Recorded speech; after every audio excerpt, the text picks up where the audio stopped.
All right, then that being the case, I will call the February 9th meeting of the Traffic and Parking Advisory Board meeting to order.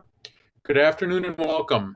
The Traffic and Parking Advisory Board reviews items regarding both parking and traffic items. We are an advisory board, and our favorable recommendation today will go before the Oshkosh Common Council. The council can accept or reject any recommendation from this board. If you don't agree with our decision, you can discuss the item with any council member. If the board does not recommend an item, a common council member may in fact sponsor a new ordinance regarding that same item. All items do require 2 readings before the Oshkosh Common Council. The first reading will take place February 23rd, Tuesday at 6 p.m., and you will be allowed to comment on the item at that time, though the council will in fact take no action. On Tuesday, March 9th, again at 6 p.m., the item will be on a second reading, at which time the council will take action. You will again be afforded the opportunity to speak at that time. For this afternoon's meeting, I will read each agenda item, at which time, if you'd like the opportunity to speak, please make it known. Please remember to state both your name and address for the record. I do ask that you keep your comments pertinent to the agenda item itself. There will be an opportunity for general public comment should anyone wish to avail themselves of that opportunity at the very beginning of the meeting after we take care of some initial business. The item then will come back to the board if you do want to actually discuss it as a agenda-related item. First item on today's agenda then will be that public comment, but we first do need to call the roll, so I'm going to ask Jane to do that. Krause, Here. Wanschneider, Here. Christensen, Here. Becker, Here. Marone, Here. Staple, Here. Jazinski.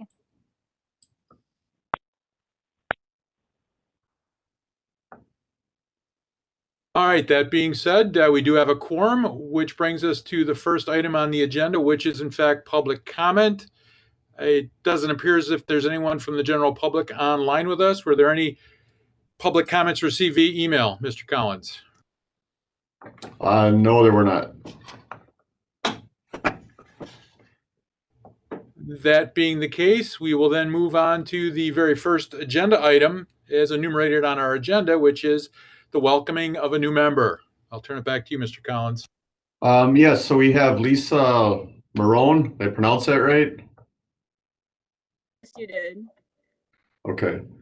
So she was appointed at the last council meeting, so she's the newest member of the Traffic and Parking Review Advisory Board.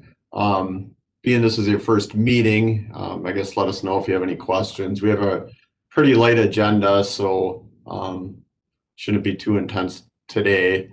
But as always, let myself, Jane, or Mr. Becker, or anyone else know if you have any questions.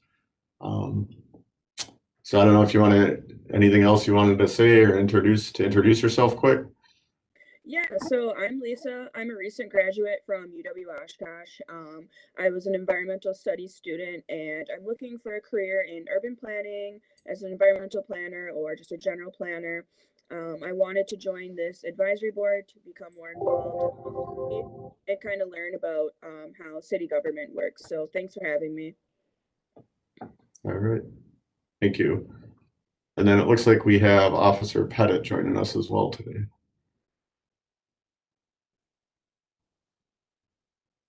Which then brings us to the approval of minutes. Anyone have any additions, comments, or deletions to the to the minutes provided from the last meeting?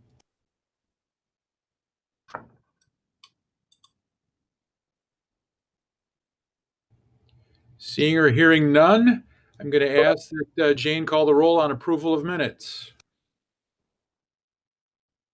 Krause, Aye. Wanschneider, Aye. Becker, Aye. Christensen, Aye. Marone, Aye. Staple, Aye. Jazinski.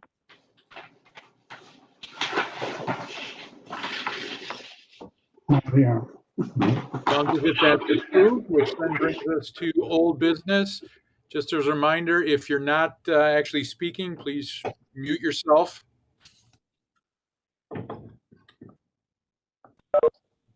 I believe, Mr. Collins, there is no, in fact, old business on the agenda.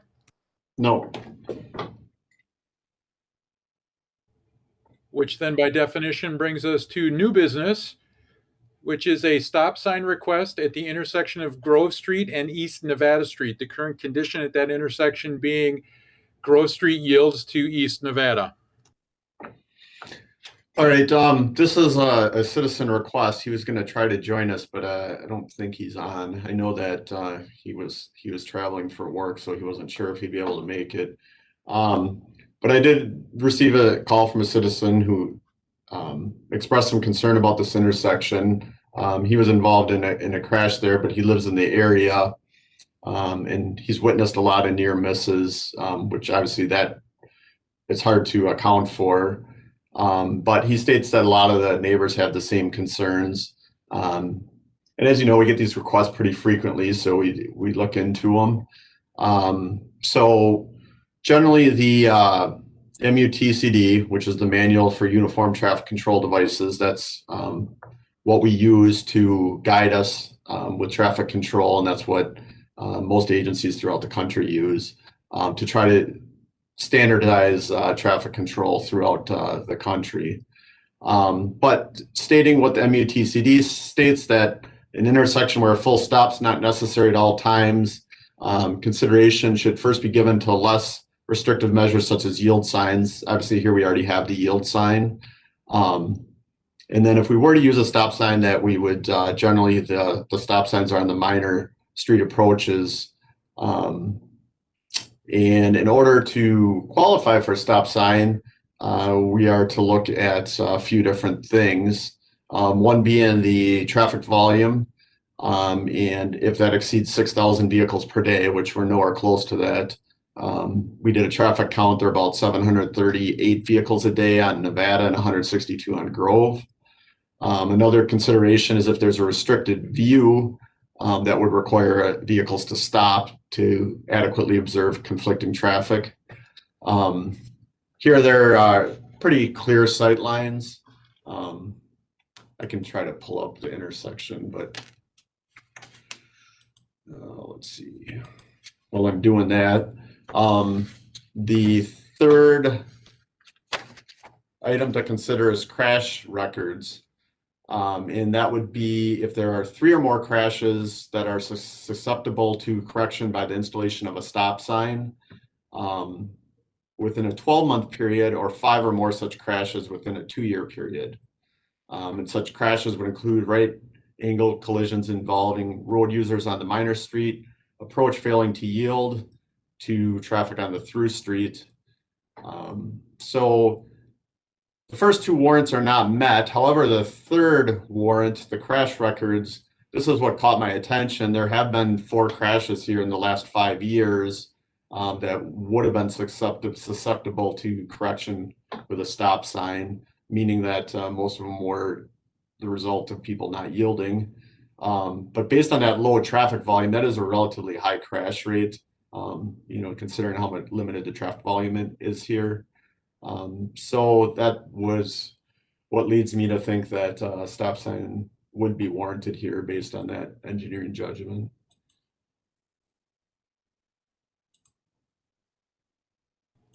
I do need a second on the item to move it forward. So moved. Go ahead, Chairman. Second.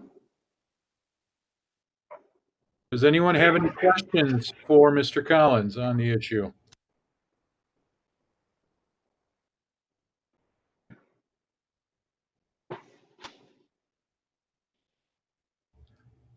I do have one quick question before it's clear to everyone, Mr. Collins, and that is the stop sign will be on East Nevada?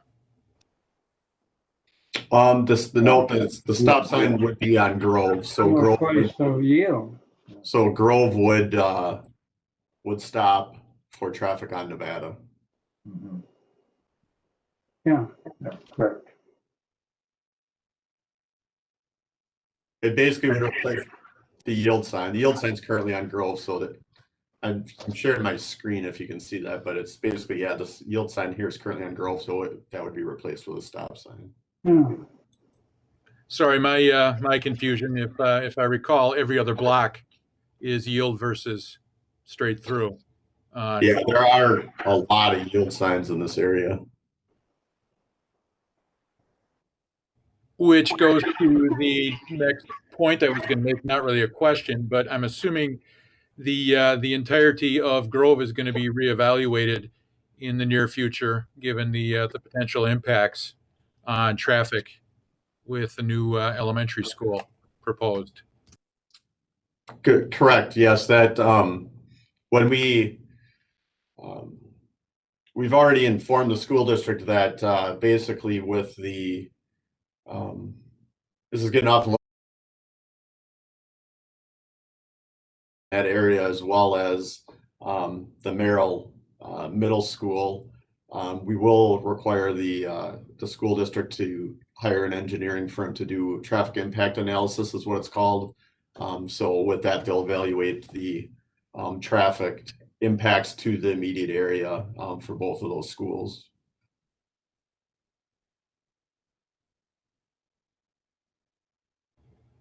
Again, does anyone else have any comments or questions for Mr. Collins before I call roll on the issue?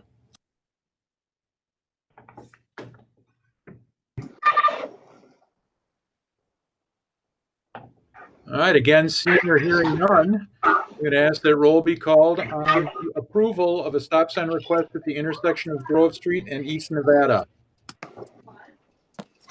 Krause, Aye. Schneider, Aye. Christensen, Aye. Becker, Aye. Marone, Aye. Staple,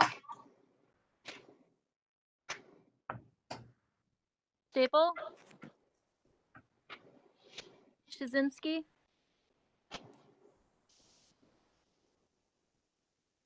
Hmm. Jim put aye in the chat box. He must be having problems with his microphone. I knew you were there. All right, that item then is approved, which brings us then to staff statements, Mr. Collins.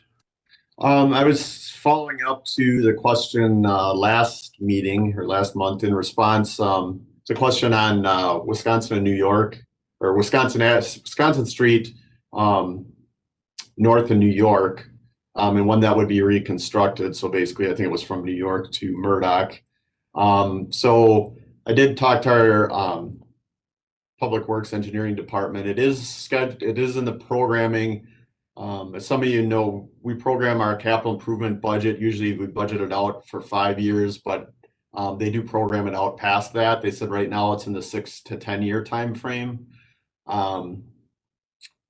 They did want me to note that we did apply for Wisconsin Department of Transportation supplemental grant for that stretch of road. And that would have accelerated that project. However, we didn't receive that funding.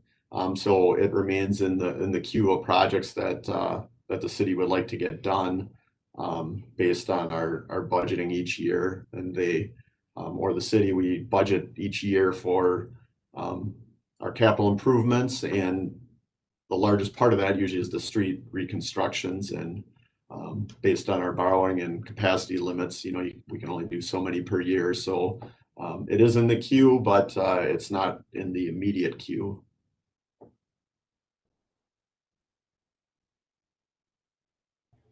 Anyone have any follow-up questions for Mr. Collins on that issue?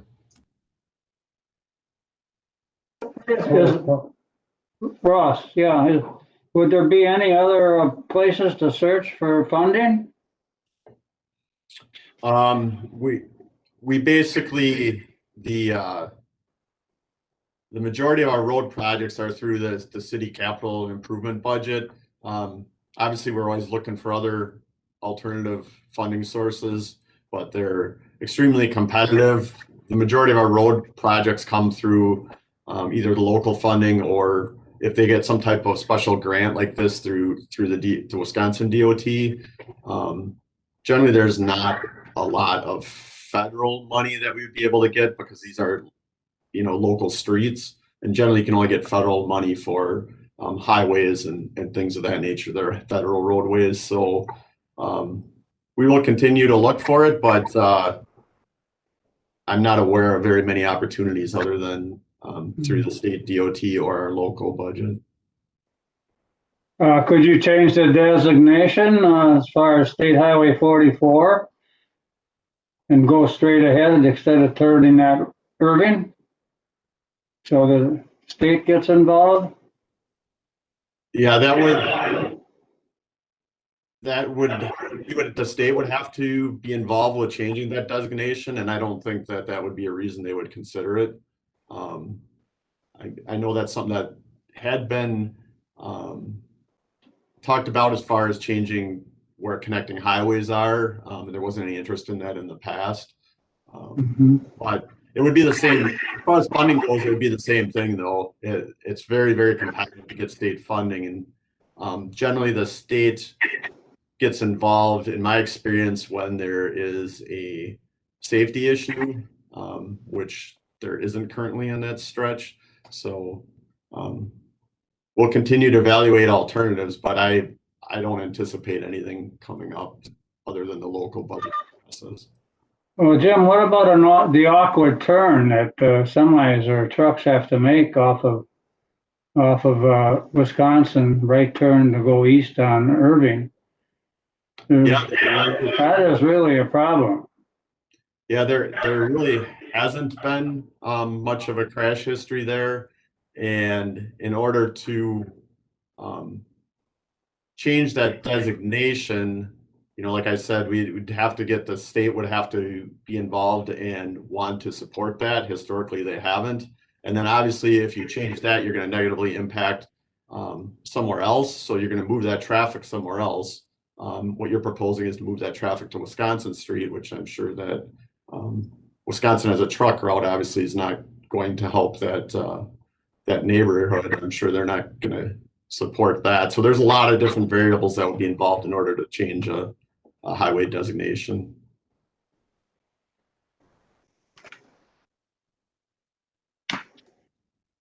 Any idea, Mr. Collins, when Wisconsin was last done or redone?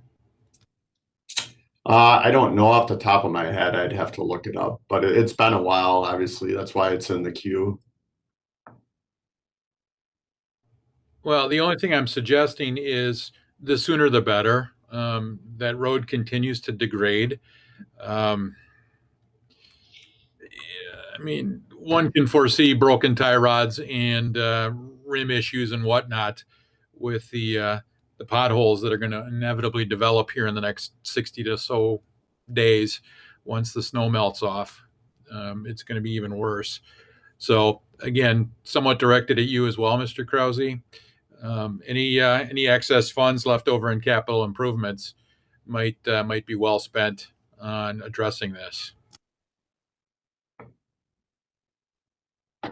Yeah, I was going to suggest that too. I mean, I don't know if Councilmember Krause has anything to add, but our budget is what it is, and there's so many different projects that need to be funded, and I'm sure it's on the radar. However, we got to find funds for it. Yeah, I don't know if it's on the 5-year capital improvement plan or not. But it's accessible through the website, and it shows like all the different colors of the roads that are going to be done in the next 5 years. If anybody at home's listening, it's pretty interactive. But I agree, Mr. Becker, that road does need work.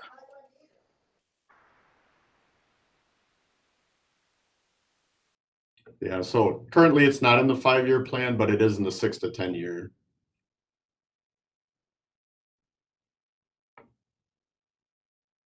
Anyone else on Wisconsin north of New York issues?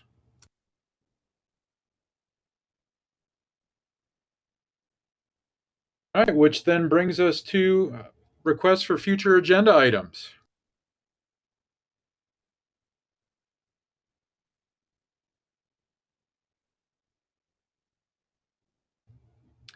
I see no hands waved and no one's said anything, so can I safely assume there are no requests?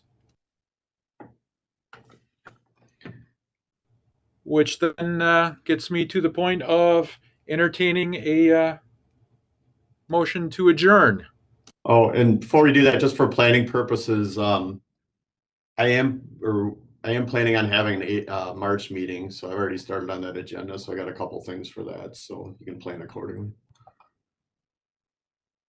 Which raises the question, Mr. Collins, are we going to do the Brady Bunch methodology again in March? So far, I would anticipate that. However, obviously I'll let you know if that changes. Sorry, a little pop culture reference there. So then I will entertain a motion to adjourn. So move. Second. We do need to call a roll because we are in a virtual meeting for an adjournment. I will ask that the roll be called on the motion to adjourn. Could I get the names? I couldn't understand who they were. I seconded it. That was Jake. Yeah. Okay, I'll do a roll. Krause, Aye. Juan Schneider, Aye. Christensen, Aye. Becker, Aye. Marone, Aye. Staple, and Shazinski. We are adjourned. We'll see everyone next month. Yep, thanks. Take care.